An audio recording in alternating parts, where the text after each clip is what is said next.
All right, everyone. As you know, ChooseFI has been marketed, and I use that term very intentionally here, marketed to you for a long time as a crowdsourced personal finance show. One that draws not only from my experience and Brad's experience, but that of the experience from the entire financial independence community. And starting around maybe even as far as 18 months ago, I think it was the first time that Brad came to us as a team and said, guys, I want to double down on the case studies. Like, that's what lights me up the most. It's great to talk to people that have reached financial independence, but where I feel like as a listener, as someone that identifies with the struggle of reaching financial independence, I personally get more value from the process, the implementation, the small actions that lead to amazing results. And to be honest with you, you said, sounds great, dude. I don't know how it's going to work. Let's put that on the shelf of great ideas for later. Or never. So with that, we're going to be rolling out the Households of FI. This is delivery. Welcome to the ultimate crowdsourced personal finance show. This is ChooseFI. You're listening to ChooseFI Radio. The blueprint for financial independence lives here.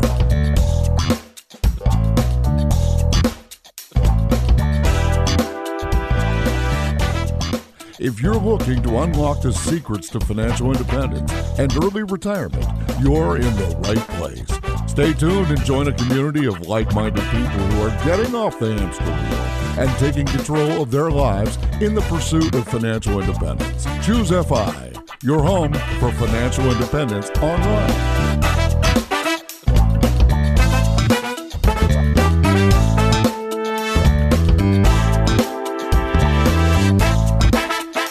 All right, everyone, Households of FI. So Brad, I clearly did a setup on the front end of the bumper. What does this case study series, what does this mean for you? What is this going to be?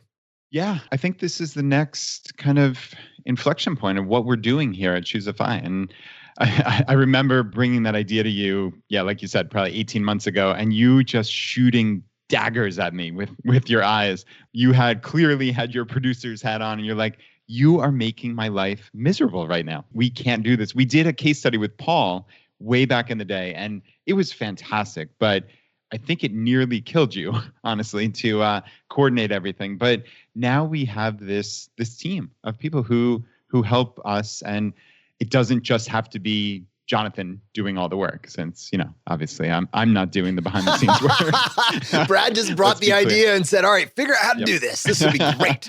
Mic drop of all mic drops. But no, in all seriousness, the world runs on stories, right? This is something we've realized for a very long time here. And people connect to stories. And what we've done for the first 3.5 years of ChooseFI is we've brought stories from a wide range of people, and I think we've done a wonderful job with that. But in all honesty, it's the story looking back, right? Hey, we've made it, and now I'm trying to recount how I did it. And maybe there's some confirmation bias. Maybe there's, who knows what it is, but you don't know if you're getting the full story. And you also, even for me, it's hard to remember what this was like. What did it feel like? Those first days, weeks, and months of finding FI and then taking this journey.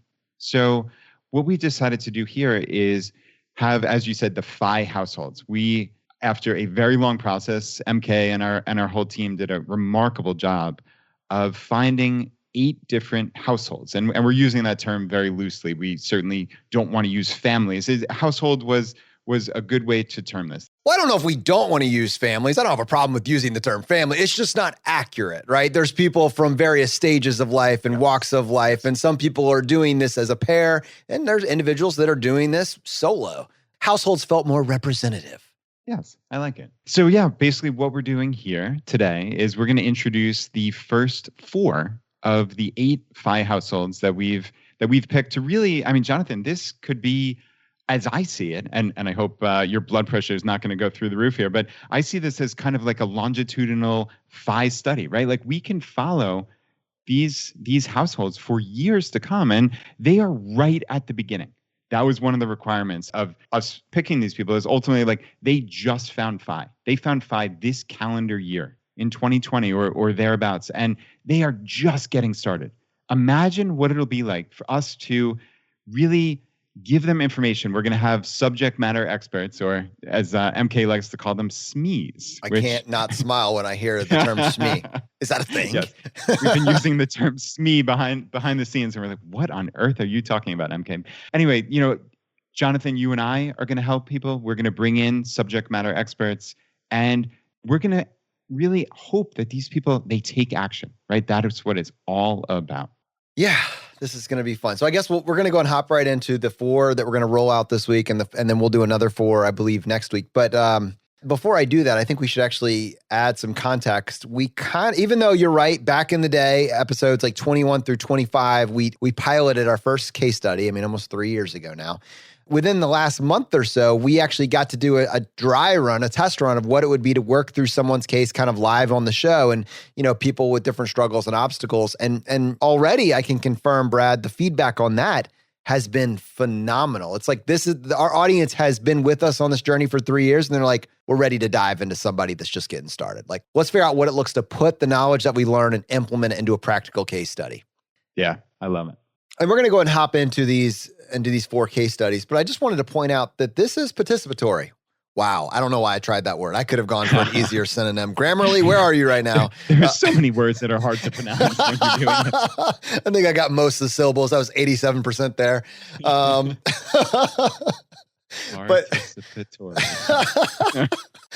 But what I was going to say is this is interactive. Your experience, like as a listener, you're listening to this. There's 8 representatives here, people that are walking through lives with different careers, different paths, different struggles. You, as someone that's been on the path to financial independence, maybe just a year or 2 ahead of them, and you figured something out that you can speak to in a way that we simply can't. And there's 2 ways that I want you to get involved. One, just send us your feedback. We'll use that as feedback on the show. If this is longitudinal, if this is something we're coming back to, we'll incorporate your feedback. 2, we can connect you with these individuals if you want to act as a mentor, if you have some direct experience in something that they're struggling with. And 3, you can send in a voicemail, choosefy.com/voicemail if you want to have your voice on the show to answer a specific question that you hear. And 4, the live events, which Brad and Jennifer are doing weekly right now. These are like happy hours, but these are a way to talk through some of these scenarios. So if you feel like there is another perspective that could be added, highly encourage you just to add your voice to the conversation, because the community benefits. We all benefit when this information becomes easier to access and it's woven into a story that we can appreciate and grab hold of and share. So with that in mind, let's go ahead and kick off this first FI household. Brad, tell us a little bit more about Troy and Lindsay. All right. So yeah, the 2-line overview here is they are married with 1 child, and her parents actually live next door. So in the initial contact, they said they liken themselves to Everybody Loves Raymond. If you remember that show, they had the mother-in-law, Marie, living right across the street, I believe. And I guess here he is a contractor and she is a teacher. So that's really kind of the high level background. And we have a voicemail here from them introducing themselves. Hey, Choose FI, this is Lindsay, and I'm a high school history teacher. And I'm Troy, and I'm a former police officer who transitioned to an IT developer, and we live in Chesapeake, Virginia.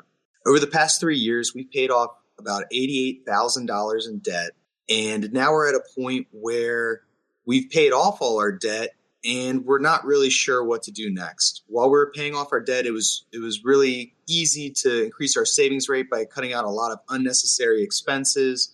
We cut out a lot of unneeded subscriptions and cut out our cable. And we also cut out a lot of going out to eat on the weekends and also going out for lunches during the week. So we are trying to figure out now what we can do to continue to slim our budget while increasing our savings rate. We're just really trying to figure out what to do with the money that we are saving at this point. Where should it be going? How can we make it work for us? How can we set ourselves up for the future? Another thing that we really need to figure out is, what our FI number is. They talk a lot about it on a lot of podcasts and in a lot of blogs about your FI number, but it seems to kind of be just a very simple calculator they use, but there's a lot of other things that we feel in our lives that are not so simple. For instance, we still have a mortgage and that goes into our monthly cost, but that's not going to be there forever. Another thing is that Lindsay. I also have a pension, and how does that factor in as well?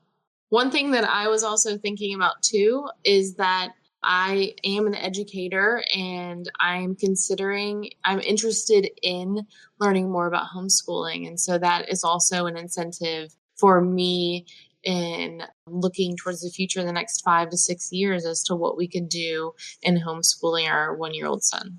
So I'm really the nerd about finances. So I'm the one who dives deep into everything and all the investing. And Lindsay is mainly focused on a couple key points to our budget.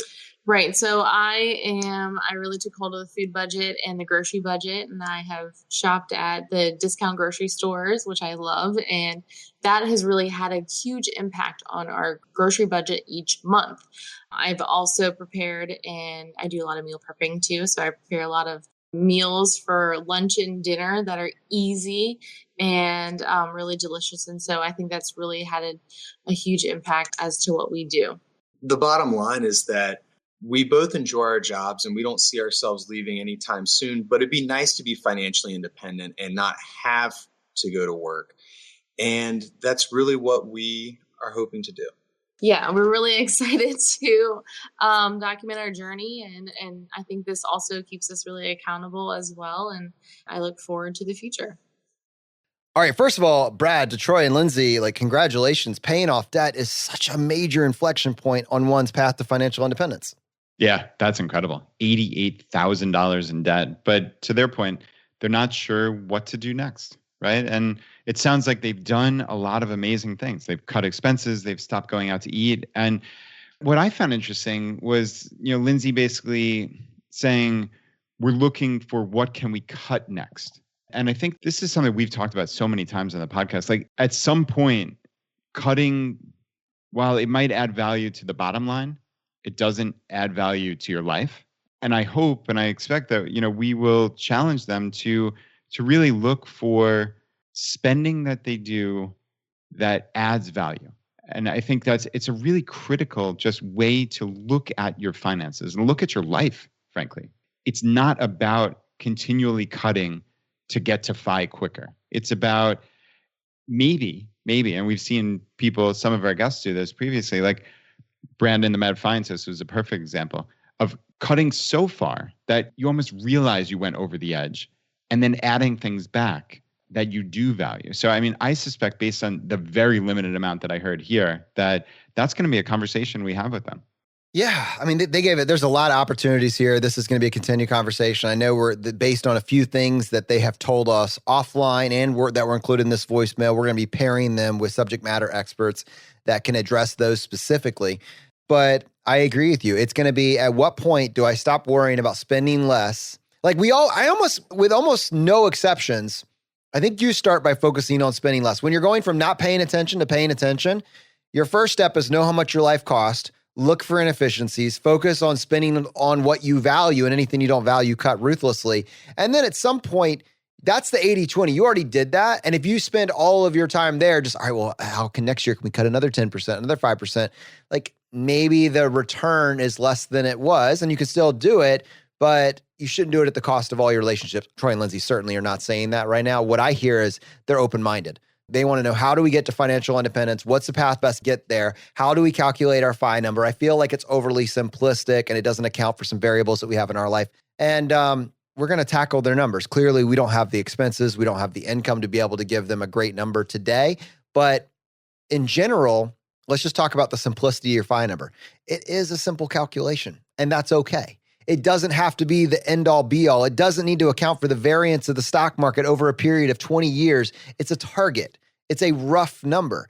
Without that number, who knows what your target is, right? You need to have a sense for where your destination is, and things are going to change. Your plans are going to get punched in the face. You're going to make more than you thought you would make. You're going to have more expenses than you thought you would have, but it's directionally accurate and it gives us something to shoot for. So because something's simple doesn't mean that it's wrong.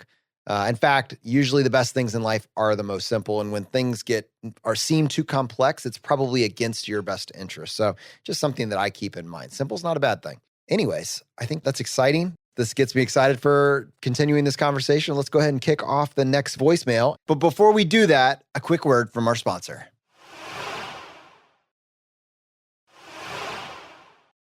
And this one is from Matthew and Megan. Now, this is really interesting. Now, he is British military, Royal Navy, and she is in the U.S. Navy. Talk about an interesting pairing.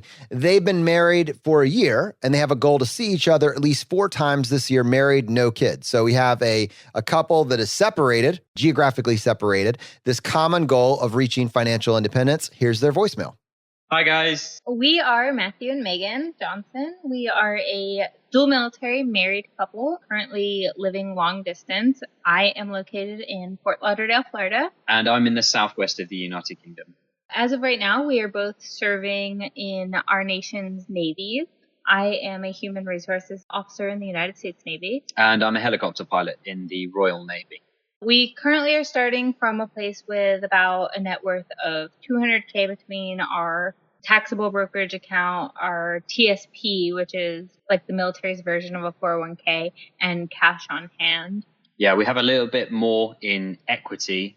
We don't have any debt between us. Our mortgage is on a British house where I live. It's about 220K on that as well.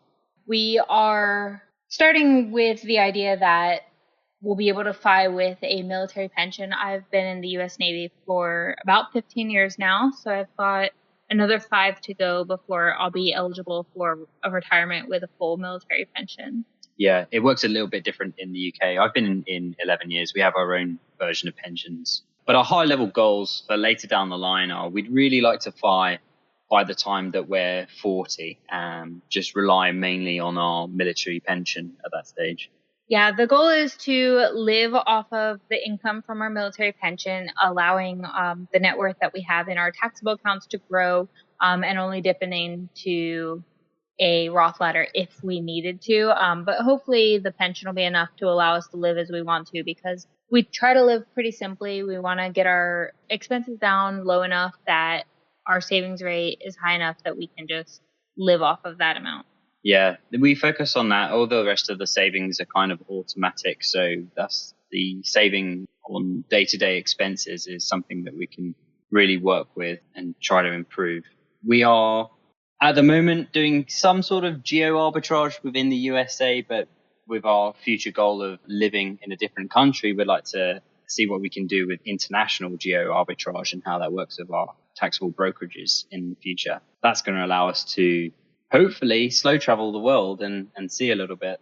Yeah, so we really, both of us being military, it makes it kind of hard to have a lot of the free time to really focus on being able to pick up and travel and have that spontaneity. So we really want that time to just focus on our hobbies, our interests, to possibly start a family, pick up odd jobs in random countries, stay there for a couple months if we want to, move on if we don't, and just kind of go wherever the wind takes us.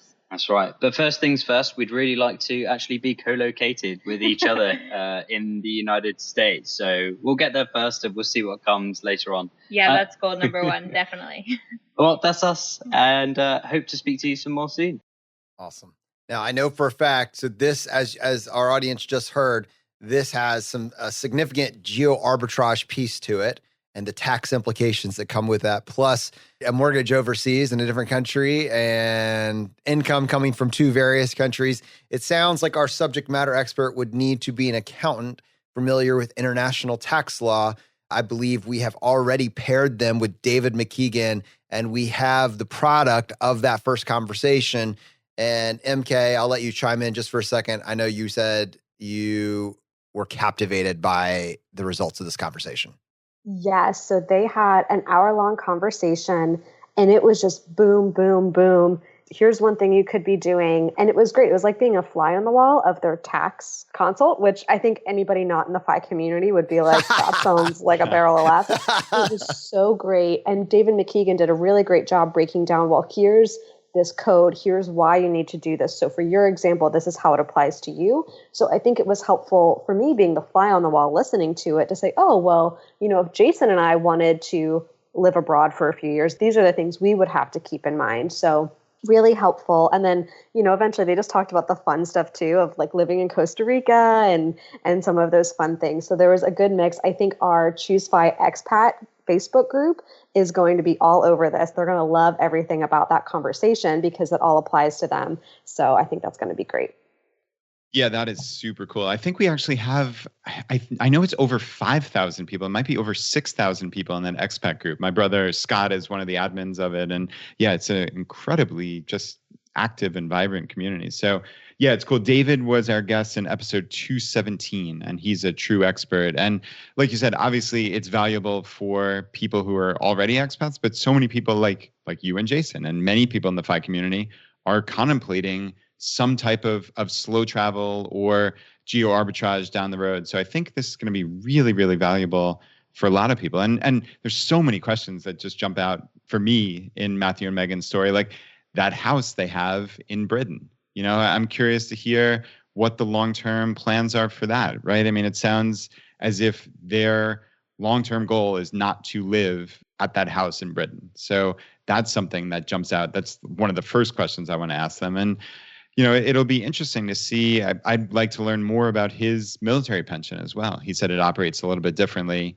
in the UK. So those two things jump out to me. I mean, Jonathan, this is a cool story. Yeah, no, that's the second household that have talked about the overlap of the pension with their FI plans. And that actually brings to mind one, just a quick plug here, Grumpus, friend of the show, has a book coming out in July really talking about how to evaluate your pension. Is it worth it? You can find more information on that book at choosefi.com/pension. But two, let me just speak to this real quickly. For both these individuals, just to answer it for our audience, how do I calculate my FI number with a pension? At a macro level, keeping it very simple, take your annual expenses, subtract from that what you expect to have covered by your pension, take that remaining amount, whatever that is. So if your life costs, just for super simple math, if your life costs $100,000 a year and your pension is going to cover $60,000 a year, that leaves you with a balance of $40,000 a year. Take that $40,000, multiply it times 25. That would tell you your FI number would be $1 million to cover your expenses with your pension in mind. So again, adjust the numbers to what you need. The other thing I just want to point out that they mentioned there, and it's why I think our audience, this is great. All the episodes we put together, now we're hearing how someone interpreted them, and we can circle back. She mentioned in there how a Roth conversion ladder was part of their plans. Having a pension screws that up. It's going to screw that up. So just as I heard that, this is going to be valuable. We'll talk about it more. We've talked about the Roth conversion ladder, but the entire premise of the ladder is that you have some years with no income, and the pension is going to produce income even after you leave your job. So that plan's probably going to get nixed, but it's okay. Having a pension that you can rely on, especially a great one, is amazing. So this is a glasses way more than half full on this one. All right, next we're going to hear from Vivian. Now, Vivian is a high-income earner, single mom with a daughter, facing several big challenges, both financially and personally, but still aiming for financial independence. Here is her voicemail. Hi, my name is Vivian Nim. I'm a pharmacist from Port Neches, Texas. I am a mom of a 1-year-old daughter. At the beginning of Choose FI documentary, I started with a student loan debt, but I got that payoff. I started out with a partner who helped me pay for half of all my expenses, but I don't have that anymore, since we are splitting up and fighting for our child custody. I also start out with hair, but now I don't have any because I'm battling breast cancer. So from here on, I'm starting out as a cancer single mom with a toddler and no debt except the mortgage. My expenses are sort of unknown right now because of the custody battle. I have to hire a lawyer, and I'm not sure how much that will cost me at the end. But I'm aiming for an expenses of $44,000 a year on a $150,000 income. I have around $80,000 saved up for my 401k and the company stock plan. My goal is to reach $1 million in 8 to 10 years with also a business on the side. The ultimate goal is to have more time with my daughter, family, and friends. I also include my parent into my FI number since my parent doesn't have any saving for retirement. So far, the starting of my FI journey is hard, but I am not giving up. FI is not a linear path because unexpected things in life will affect your finances and your journey to FI. But I'm determined to make this work. Thank you so much for listening.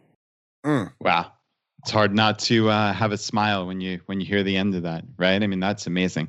It's hard, but I'm not giving up. And she talked about even amidst, obviously all these significant challenges, the ultimate goal. And right, Jonathan, it's so important to have that North Star. The ultimate goal is not to have $2 million. It's not to be rich. For Vivian and for me, the ultimate goal is more time with your family and your friends. And in her case, her daughter, right? I mean, that's why you're doing this.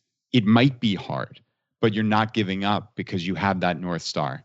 And yeah, I mean, that's one of those chill-inducing moments, you know? Yeah, and she mentioned in there, my goals. What were her goals? And it wasn't, as you said, it wasn't a number. And I realized even as she was saying that I've stopped checking my net worth. Like it's a meaningless number for me at this point. Like my goal, financial independence, but really financial independence is a means to an end. The end was to have more time, more freedom, more autonomy. We go through those things, identity, connection, et cetera, but just to have options in your life. It's a means to an end. To our audience, I have a feeling there's going to be a lot here that's outside of our scope. Like personally, my scope, Brad's scope. Fortunately, we're helped by we have some amazing subject matter experts that have already raised their hand and say we're willing to lean in. But if you're hearing any one of these voicemails and you're like, this is my life's work. This is what I do. I want to be a part. I want to join you. I want to help our community in any way possible and see more of this information become easier to find, then just reach out to us. MK, if someone has information or a resource they'd like to pass along or something along those lines, what is the best way for them to get you that information? Feedback@choosefy.com would be great. And just put in the subject line, FI households feedback or FI households tip, and I'll know that's what it is. Awesome. And Brad, I mean, what I'm looking at here, there's some really, Vivian is going through some stuff right now, right? And it's the optimism that she has in spite of everything she's dealing with is so encouraging. And there is a lot of things to be very encouraged about. No debt, except for her mortgage. She's been contributing to the 401k. Her life really doesn't cost that much. Now, this is clearly one half. There are extreme challenges that she's going through that to be honest, I mean, it's heavy stuff. But there's a lot of reason to say, you've got this. You're going to reach your goal. Wholeheartedly agreed. And yeah, I mean, it sounds like she has a solid income, certainly. The expenses, though she said the expenses are unknown, right? Because of the custody battle, she has to hire a lawyer. There are things that she's going to go through, right? But it sounds as if her expenses are pretty low. So, I mean, there should be a huge savings rate built in here.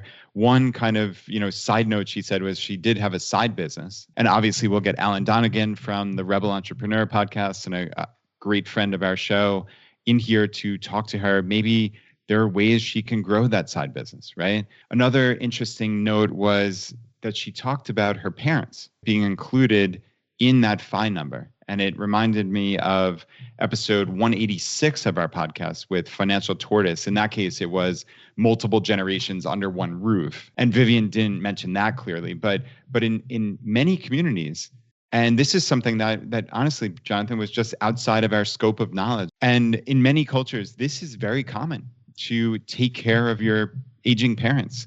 And really not only to take care for them health-wise, but to take care of them financially as well. So, I mean, there's a lot here, and I think a lot of people can relate to Vivian's story for sure. All right, we've got one more today. I'm enjoying this, Brad. Are you enjoying this? Oh, it's amazing. I can't wait. All right, this last voicemail is from Carol. Carol is 56 with only a few hundred in her retirement account. So she needs help planning for her retirement. And I feel like what I've heard framed is Carol this isn't about retiring early. It's about achieving a successful retirement in general. So for those of you that feel like maybe you're getting a late start, but you got started, this voicemail is for you. Hi, my name is Carol. I live in Utah and I'm 56 years old. I'm embarrassed to say that I have exactly $300 in my retirement account, about $2,400 in emergency savings, and I'm trying to figure out how to plan for my retirement.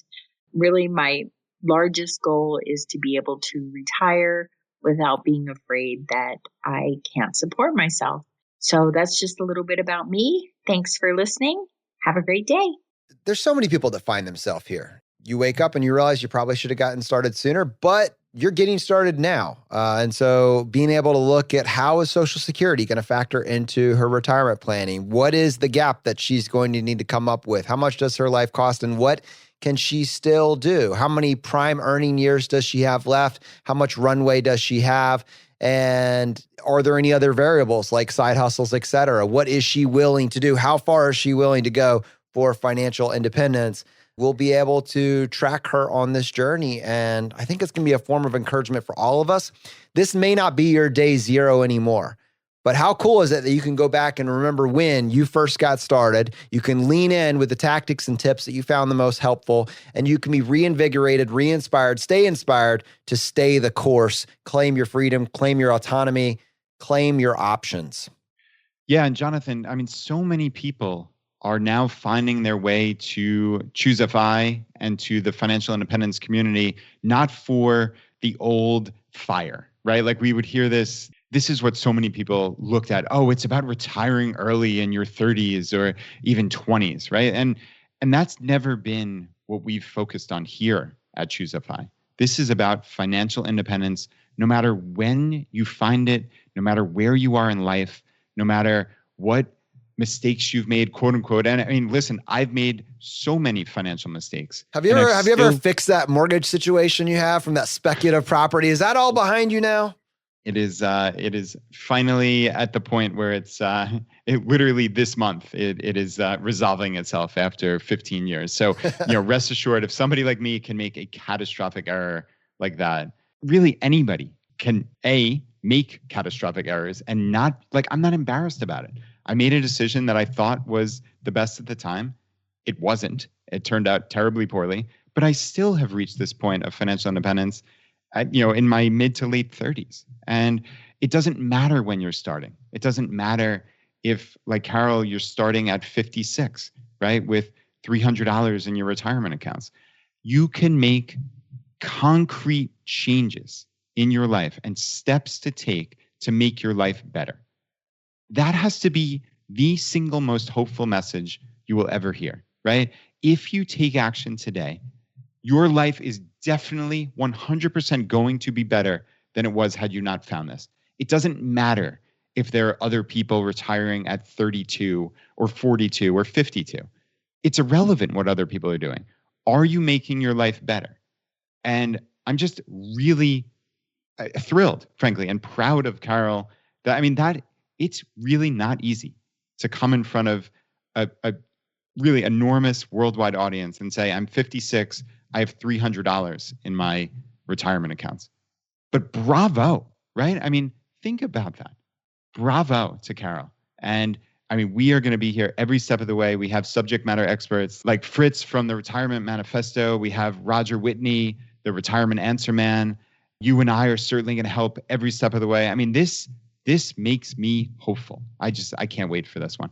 This is not a show nor a community for perfect people. This is a community of very, very flawed people who have made pretty big financial mistakes, but are taking action because they want to create a better life for themselves and for their family and for the next generation. So if you are inspired and you're excited to follow these 5 households on their journey to financial independence, make sure you lock it in, press subscribe, stay with us as we get this chance to follow them and encourage them and provide information and content to help them where they want to go. Next Wednesday, we're going to be airing the additional 4 FI households. I think you're going to get a lot of value from this. And it's just, this community is getting bigger. It's a huge tent. There's people from all walks of life that are doing this, and you found the right place. If you want a better life for yourself and your family, you want information that serves you where you are, we are doing our best as a platform, as a podcast to provide you that content. This content is a direct response to what you've asked us for. I hope you get value, and we'll see you next time as we continue to go down the road less traveled. You've been listening to ChooseFI Radio Podcast, where we help middle-class America build wealth, one life hack at a time.